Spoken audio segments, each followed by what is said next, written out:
siyibuke. Ngiyazi ngeke ngashumayela ngale message, but kunento engifuna ukuthi niyibuke namhlanje. 2 Kings chapter number 4, reading from verse number 8 to verse number 15. Incwadi yamakhosi esibili chapter number 4 verse number 8. Yes. Kwathi ngelinye ilanga uElisha wadlulela eShunemi lapho kwakukhona owesifazane ocebileyo. Wamcindezela ukuba adle isinkwa. Kwakuthi njalo nxa yedlula waphambukela khona ukuba adle. Wathi endodeni yakhe, bheka manje sengiyazi ukuthi ungumuntu ongcwele kaNkulunkulu odlula kithi njalo njalo. Ake sixhume odongeni ikamelo phezulu, simbekele khona umbhede netafula nesihlalo nothi lwesibani. Kuyakuthi lapho eza kithi aphambukele khona. Thank you, Jesus. Qhubeka. Kwathi ngelinye ilanga wafika khona, waphambukela ekamelweni, walala khona. Wathi kuGehazi inceku yakhe, mbize lo mshunemikazi. Wema phambi kwakhe. Wathi kuye, ake usho kuye ukuthi, bheka usinakekele ngakho konke lokhu kunakekela. Ungenzelwa ntoni na? Uthanda ukukhulunyelwa enkosini noma enduneni yempi na? Wathi ngihleli phakathi kwabantu bakithi. Yebo. Wayesethi angenzelwa ntoni na? uGehazi wathi, impela akanandodana, nendoda yakhe isindala. Wayesethi mbize. Wambiza wema emnyango. Wathi ngalesi sikhathi ngomnyaka ozayo uyakusingatha indodana. Wathi hayi Nkosi, wena ungumuntu kaNkulunkulu, ungaqambi amanga encekukazini yakho. Kepha owesifazane wakhulelwa, wazala indodana ngaleso sikhathi ngonyaka olandelayo, njengokusho kukaElisha kuye. Amen. Amen. Kepha ngonyaka olandelayo owesifazane wabeletha, wazala indodana. Kwenze njani bazalwane lapha? Kwenze njani lapha? Angizwa ulele, ayimvuseni ulele kusamende.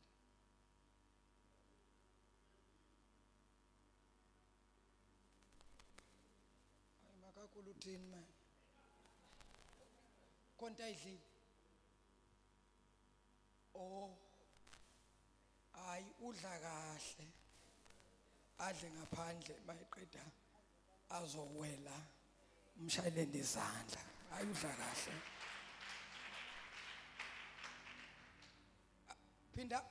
Pinda sisi the last verse. Kepha owesifazane wakhulelwa, wazala indodana ngaleso sikhathi. Siphi isikhathi? Ngomnyaka olandelayo njengokusho kukaElisha kuye. Ngonyaka olandelayo njengokusho komprofeti kaNkulunkulu. Ngicela ukuthi nikubambe lokho. Ngicela ukuthi sikubambe lokho. Izwi lomprofeti number 1 aliweli phansi. Amen. Why? Because umprofeti akakhulumi okwakhe, kepha umprofeti ukhuluma okaNkulunkulu. Amen. Ngicela ukuthi ningibambe kahle ngoba namhlanje ubusuku bebreakthrough yabanye abantu. Amen. Kukhona abantu ukuza kwakho nje namhlanje, ukuza nokuphindela kwakho emumva ngeke kufane. Oh Jesus. Namhlanje ngizokhuluma nje into eyodwa ukuthi uNkulunkulu akakwenzele lokhu okudingayo. Ngithi ngonyaka ozayo 2025 abantu abebakhona kule nkonzo yanamhlanje ngithi mina uyobuya nofakazi. I receive. Oh, thank you, Jesus. Angazi ukuthi yini le ngakulalisanga. Yini le ekwenza ukuthi linetha izulu kodwa waphambana nalo. Waphuma weza izulu linetha. Abanye bezwa amakhaza abangeza bahlala emakhaya. Abanye bangakwazi ukubekezela kodwa wena kuze kube manje usahleli. I prophesy ukuthi ukuzihlupha kwakho namhlanje ngikhuluma njengomprofeti kaNkulunkulu. Namhlanje ngilethizwe lodwa lokuthi uNkulunkulu akakwenzele lokho okukhulekelayo nalokho okudala ukuthandazela izulu malime ngakuwe liphendule impendulo nemikhuleko yakho uNkulunkulu akakwenzele. I don't know kukhona abantu la abanye kunemali zabo ezibambekile, abanye abantu abakhona la abasebenzi badinga imisebenzi, abanye abantu abakhona la baregister amabhizinisi kodwa ibhizinisi lakho alikaze lithole umsebenzi, abanye abantu abakhona la kuloku kwabanjwa isitifiketi sakho awukazi usitho, abanye abantu abakhona la kuloku nje i-ID yakho wahamba wayoyishaya kuze kube manje ayikabuyi njalo balibele bathi buya ubuye kule nyanga ezayo uphindele kodwa ungayitholi uloku uyaya kodwa uyithola. Kodwa namhlanje ngimile njengomprofeti kaNkulunkulu ngiyayibiza i-ID book yakho la ikhona ngiyayikhulula ngegama likaJesu. Hey, le business yakho le company yakho engakazi ithole umsebenzi namhlanje ngegama likaJesu ngiyawukhulula umsebenzi uza kuwe ngqo. Kunemibuzo ozibuza yona namhlanje ngithi uNkulunkulu phendula. Wena uphendula ngomlilo, phendula Thixo. Oh, thank you, Jesus. Hallelujah. Phinda leli verse sisi bese uya lapha.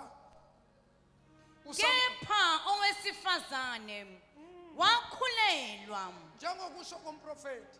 Amen. Wazala indodana. Yeah. Ngaleso sikhathi ngonyaka olandelayo njengokusho kuka-Elisha I'm here kuye. to declare someone's season. Your season has arrived. Oh, Jesus. I don't know what you've been praying for, but God has sent me to declare your season. Your season has arrived. Your time has come.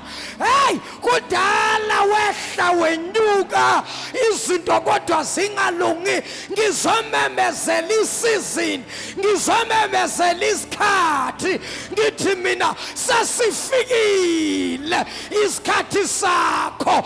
uNkulunkulu uyenza njengamanje njengoba ngikhuluma kanje izinto in the atmosphere ziyashintsha. Nangu uNkulunkulu evula iminyango emisha bangcwele, nangu uNkulunkulu edala okusha empilweni yakho, nangu uNkulunkulu edida abathakathi basala babuzana bodwa ukuthi uphume kanjani ngoba besikuvalile. Mase kufika isikhathi nasekufika isizini kufika isizini.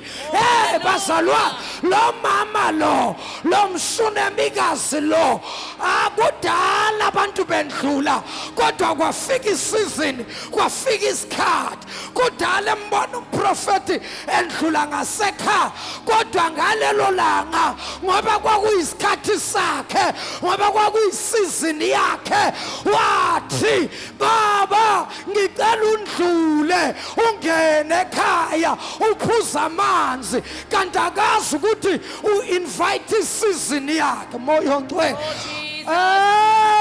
uNkulunkulu ungithume ukuzomemezela isizini, uNkulunkulu ungithume ukuzomemezela isikha. Your season has arrived, your time has arrived. Hey bazalwa, kudala bekudelaya, kudala into zakho zenza kancane, kudala balobe bathi siyalungisa, kudala balobe bathi siyakulungisela kodwa izinto zingalungi. Your time has arrived, your time has come, your time has come. I am here to declare your season. Alibasita, alimakosa, alimahosa. Hey, I'm here to declare your season. Udelayiwe man, udelayiwe. Kudala bekudelaya, kudala izinto zakho iboshiwe.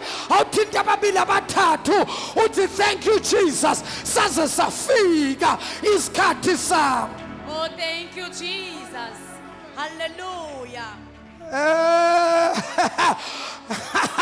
Nangu mama wabantu, umprofeti kaNkulunkulu uyandlula, uloku uyambuka, uyaphinda ngelinye ilanga. Uyandlula umprofeti kodwa laba linye ilanga wathi lo mama namhlanje angivumi lo baba ndlule. Hey, kufuneka abantu abazothi mfundisi babushabalala awungandluli namhlanje ungakhulumanga phezu kwempilo yami. I'm declaring your time, I'm declaring your season. Bazalwane kudala abathakathi babamba into zethu, kudala into zethu zibanjiwe kodwa ngiyamemezela isikhathi sesifikile, isikhathi sesifikile. Nayi le moto kudala uyikhulekela. I prophesy ngonyaka ozayo uyobe udrive imoto yakho. I prophesy ngonyaka ozayo uyobe uthola umsebenzi omusha. I prophesy ngonyaka ozayo uyobe uthola ipromotion. I prophesy your breakthrough ngo-2025 bayosala babuzana bodwa bathi uphume kanjani lo, ngoba besimvalele nje uphume phi lo, wenze njani lo. Uma sefikile uJehova wavula iminyango akekho ongavala. Bazalwane man, bazalwane, kholwana uNkulunkulu khona niyawuqinisa, kholwana abaprofeti khona niyophumelela. Ngizomemezela a financial breakthrough kubantu abaningi. uNkulunkulu akakuphi imali 2025. Money, money. I call you from the east, I call you from the west, I call you from the north, I call you from the south. Money flow upon them, flow upon them. Mali ngiyakubisa. Oh, Jesus. Hallelujah.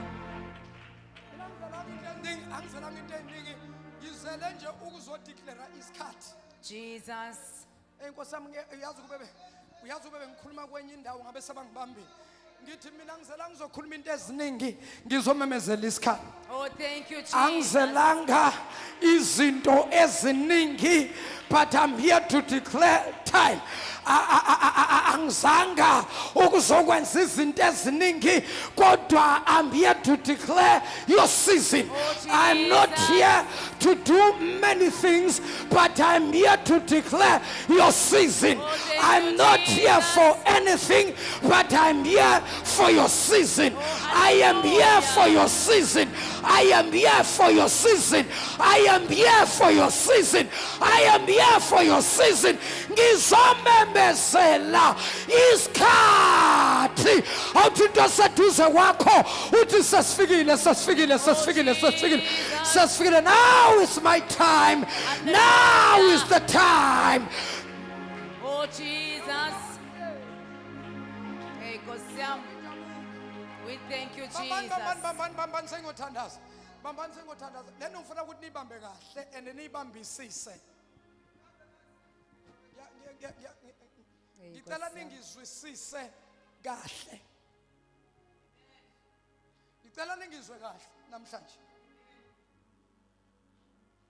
Angizelanga izinto eziningi. Kothandaza belebelabuze ethi siyofika nini kodwa isikhathi kulini umuntu athandaza ngilethele yompendulo Oh, yokuthi Jesus. the time has Oh, arrived. hallelujah. Your season has come. Glory to Jesus. Ngizodeclare nje your season upon your life. Bazalwane ngicela nibambe lento. I'm here to declare your season. Oh, thank you, Jesus. Hallelujah. Hey, Nkosi yami. Jesus. Ngizomemezela nje into yokuthi isikhathi sakho sesifika. Oh, thank you, Jesus. Hallelujah.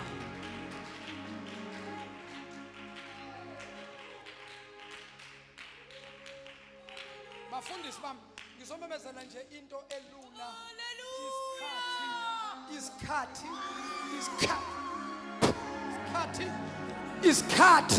Isikhathi sesifikile. Oh, Jesus. I am here to declare a season upon your life. Oh, hallelujah. Hey!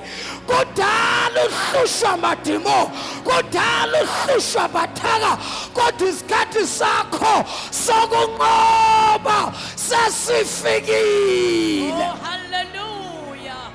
Glory to Jesus. Ah, Jesus. I can feel there is a change in the atmosphere now. Jesus. I feel God is saying their season has arrived. Eagle Mountain, Mamelani Basalwa, Nina nonke nikhona la, nabo bonke abangibukele, uNkulunkulu ngithumile ukuzomemezela isikhathi sabazalwane. Oh, hallelujah. Oh, we thank you, Holy Spirit. Hey, Nkosi yami. Ngizomemezela isikhathi. Oh, Jesus. Ngizomemezela isikhathi. Oh, Jesus. I am here to declare Chronos. I am here to declare Chronos. What is Chronos? Chronos is God's time. When God says yes, nobody can say no. I am here to declare Chronos. Oh, hallelujah. What is Chronos? Chronos is God's time. God's time is God's time. God's time is God's time. God's time is not late. God's time is not early. But God's time is God's Oh, time. hallelujah. Hey! Jesus. Abangizwayo abathi yes Lord. Oh, yes, Lord. Abafilayo in their spirit ukuthi lesi isikhathi sabo abathi yebo Oh, Nkosi. yebo, Nkosi. Abezwayo into ngaphakathi ivumelana nalokhu uNkulunkulu akushoyo abathi yebo Oh, Nkosi. yebo. Somebody say yes Oh, Lord. yes, Lord. Somebody say yes Lord. Oh, yes, Lord. Somebody say yes Oh, Lord. yes, Lord. Somebody say yes Oh, Lord. yes, Lord. Somebody say yes Oh, Lord. yes, Lord. Now is the time. Oh, hallelujah. Now is the Oh, time. Jesus. Now it's my time. If you believe, say yes Lord. Oh, yes, Lord. This is my time. Oh, Jesus. This is my season. I can feel your season is right here. The latter rain is right here. The latter glory is right here. God's time is right now. Oh, Jesus. Somebody say yes, Lord. Oh, yes, Lord. Oh, Jesus. Oh, hallelujah. Hallelujah. Oh, glory. Oh, hallelujah. Oh, hallelujah. Glory to Jesus. Oh, glory. Hallelujah. Oh, hallelujah. Glory to Jesus. Oh, glory. Hallelujah. Ngibonile Oh, Jesus. ukulila kwabantwana bami. Ngizwile ukukhala kwabo. Manje ngehlile ukuba ngibakhulule. Wahlile uNkulunkulu Eagle Mountain. Hey, u-2025 abakubuke kahle manje ngoba uyobalahlekela abaningi ngo-2025 bayobuzana bodwa but akuyena uzibani lo, akuyena uzibani lo. Your season has arrived. Oh, hallelujah. Oh, thank you, Jesus. Nkosi yami. Angibona omunye olingana nawe enhlizweni yami womoya ongcwele uyabusa.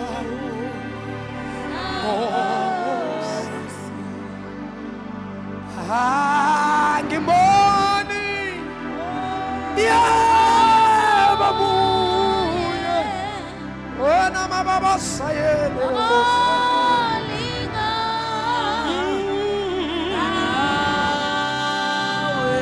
enhlizweni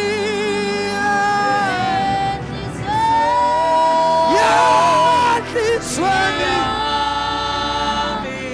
uyabusa. Shakatele mosimaha yabangiboni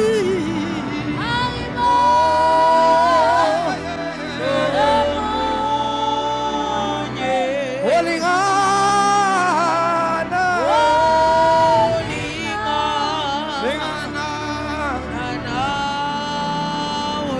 enhlizweni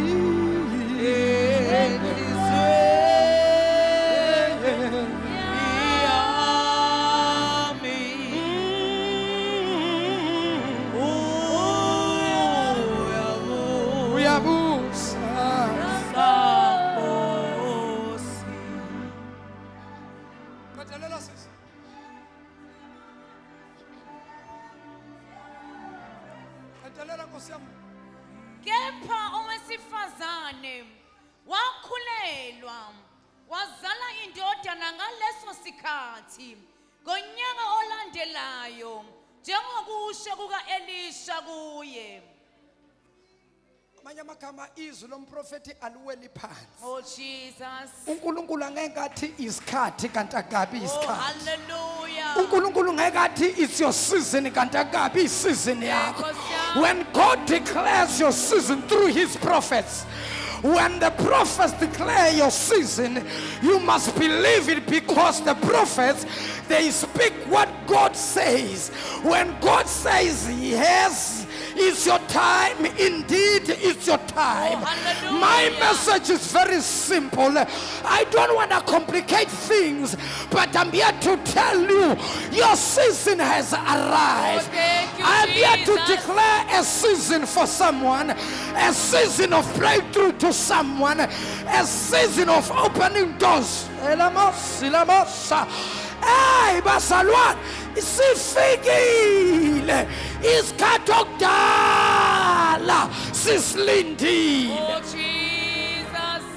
Hallelujah. Glory to Jesus. Bamba singathandazi. Bamba singathandazi. Phuthuma masinyane sisi. Ufaka umunwe ngapha, uphuthume masinyane uye lapha kuSamuel. Woqala chapter 9.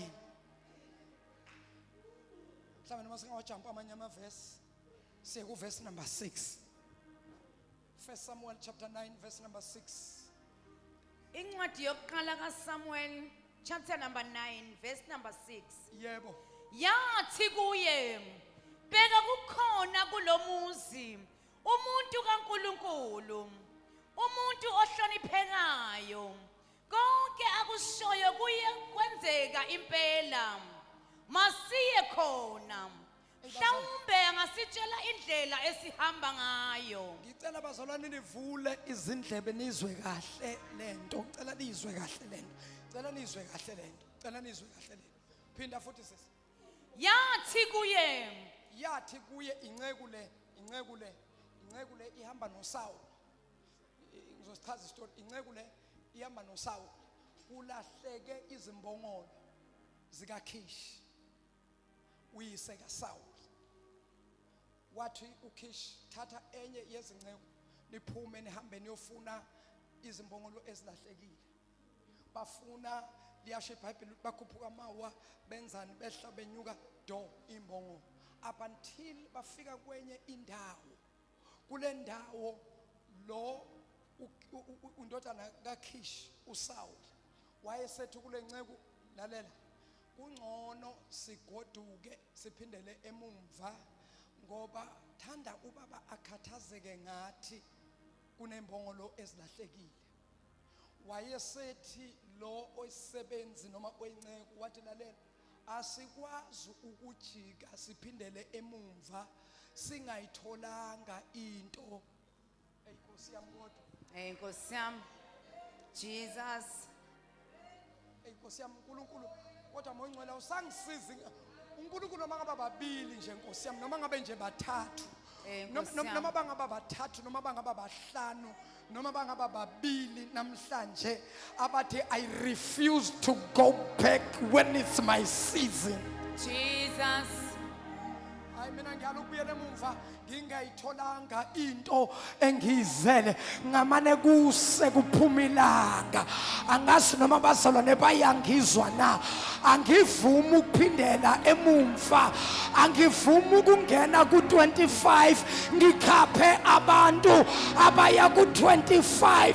Ku25 angifuni ukuba ispectator, angifuni nje ukukhapha, kodwa nginezinto zami engiyozithatha ku25. Angibuyele emumva. Hey! Oh Jesus. Hallelujah. Nkosi yami. Kunento Nkosi yami, kunento engifuna bayizwe, kunento engifuna bayizwe, kunento engifuna bayizwe. Phinda sisufunde, ngicela bazalwane ngiphindlele. Yathi kuye. Lalela ke manje asikhulume slowly ngabe ngisajaha.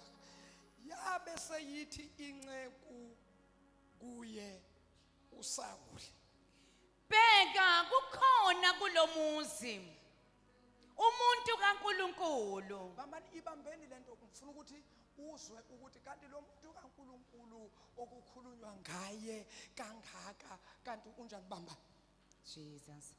bamba, kukhona umuntu kaNkuluNkulu. Umuntu ohloniphekayo. Ake sithi ukuhlala kancane la, ake sithi ukuhlala siyaza kulokuhlonipheka nokunye, ake sithi ukuhlala kulento ethi kukhona umuntu kaNkuluNkulu. Amen. Ngoba manje yabona lento ethi mfundisi kukhona umuntu kaNkuluNkulu, lento ichaza ukuthi bakhona nabanye kodwa kukhona okaNkuluNkulu. Ngazi noma lento bayizwa, ngazi noma abantu bayayizwa yini. Abantu baseThekwini niyombonga uNkulunkulu ngalomfana ngenye imini seyiphumile into yakho, usuphumile enhluphekweni, uthi uNkulunkulu mina wangikhipha ngomfanyana nje, sengihambile izindawo ngehla ngenyuka, kodwa nje kwazofika umfana ongasiyena nowaseThekwini, wayeyisukele eGoli, kodwa nje kwasho ukuthi uthunyiwe emazulwini. Ngiyakhuluma phezu kwempilo zenu, kuzokwenzeka imangaliso. Leli bandla basazoli investigator ukuthi kade lona lisebenzisani. Abazalwane bakula, hawu Nkosi yami, nisazobuzwa nina kuthiwa ninamanga, nihlezi nithi nenkonzweni niyokhonza ninamanga, njengoba sebaqalile nje bathi kulosisi lo muntu enimhambayo. Tshela umakhelwane ukuthi kunomuntu engimhambayo, umuntu kaNkulunkulu. Nkosi yami, umuntu kaThixo. Jesus. Ngithi lo mhle ukuba nina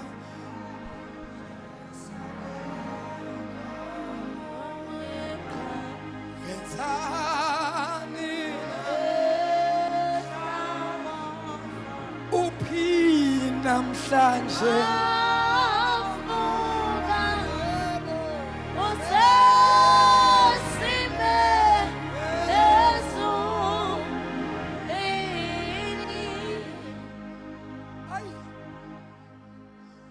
uNkulunkulu angimazi. Oh Jesus. Kunomunye usisi. Abanye abantu bamkholwa manje umuntu kaNkulunkulu. Kunomunye usisi. Nkosi yami. Ngoba mina ukuprofeta kwami akufani kwabanye abantu, ningangifanisi nabanye abantu. Nkosi yami Nginendlela Jesus. mina uNkulunkulu angisebenzisa ngayo futhi angifuni kuba ngomunye umuntu, ngifuna ukuba nje. Oh Jesus. Mina ngikhuluma nje ngithi nje ungaze ucabanga ukuthi uyadlala babashabala. Mina ngikhuluma nje ngithi yabona uNkulunkulu wena iba ready manje ngoba kukhona uNkulunkulu azokwenza soon. Oh Jesus.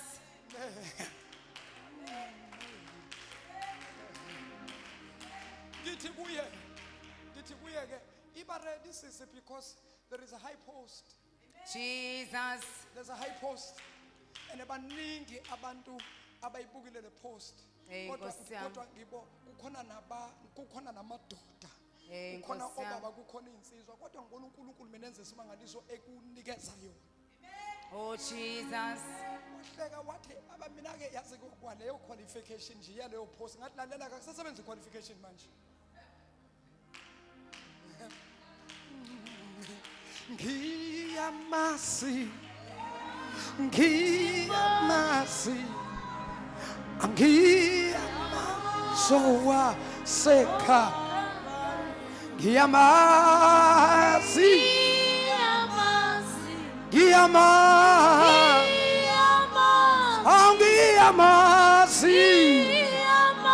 awuntombela kodwa mfana wami bakwenze njani namhlanje? Ngiyamasi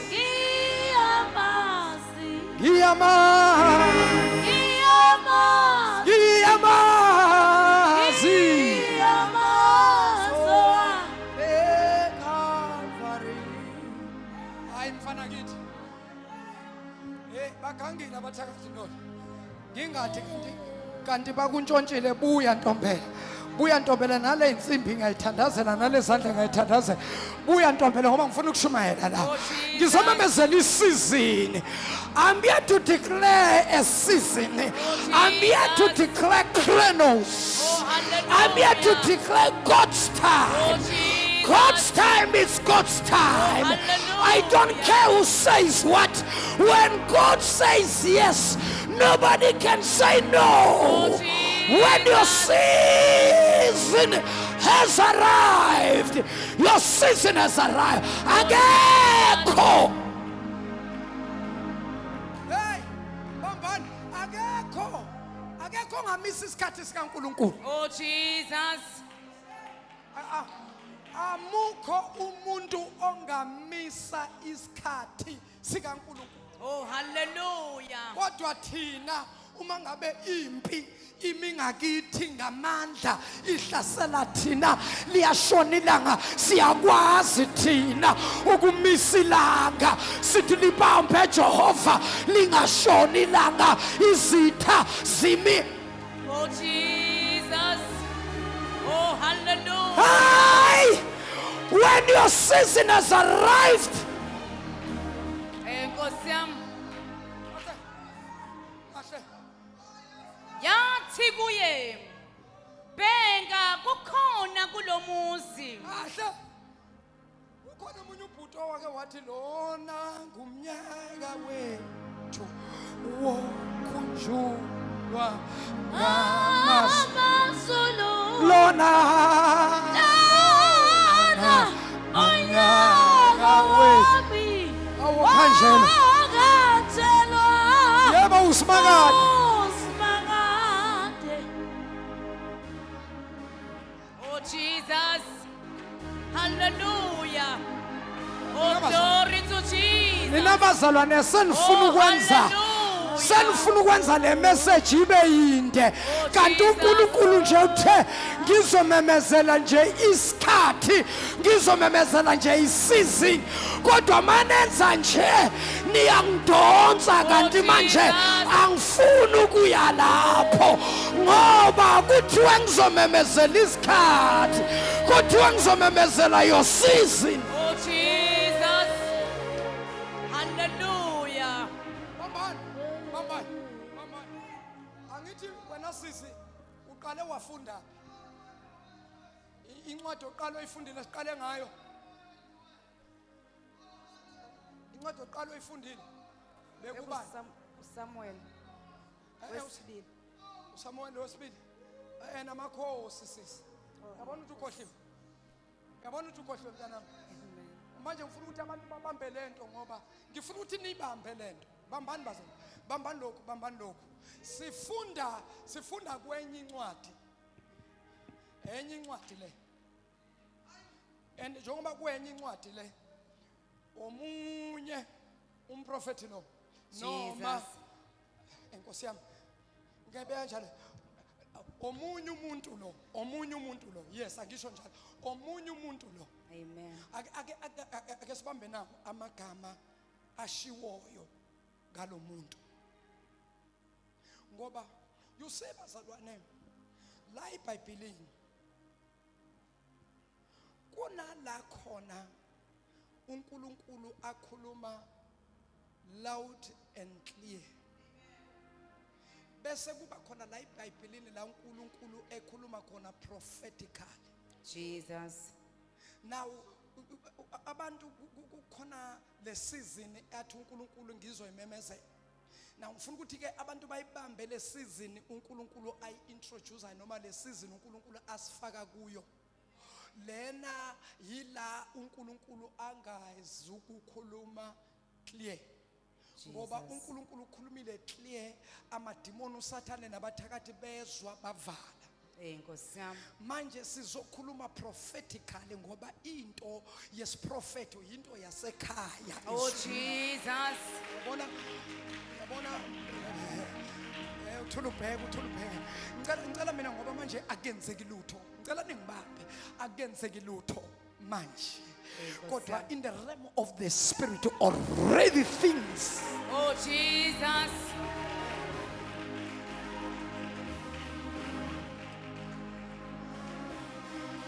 Abantu babashabalala siyamazi ndizongibona kahle 2025 ukuthi aningangasi. Enkosi yami. Jesus. Nisazongifuna nithi ha kanti lo baba kanti kahle ushabalala uyini ubani khana abaningi basazobuza kodwa ngithokoziswa into eyodwa kunabantu asebangibambile sekunabantu asebangibambile la ukuthi lo baba ngakhuluma sengafunda ukuyithatha into ayishoyo ngoba lokho akushoyo kuyenzeka. Oh, Jesus. Hallelujah. Funda sisi abazona neyibo laba benza ukuthi ngingaqedi. Yathi kuye. Hlalani phansi.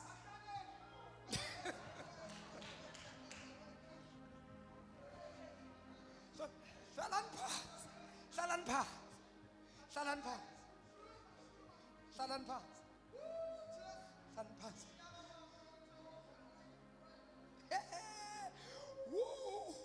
Ngizinto ethi release.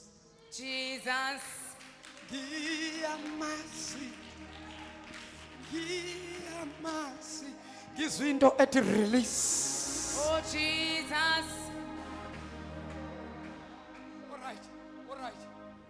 Angibambe manje. Angabi inkinga mina ukuthi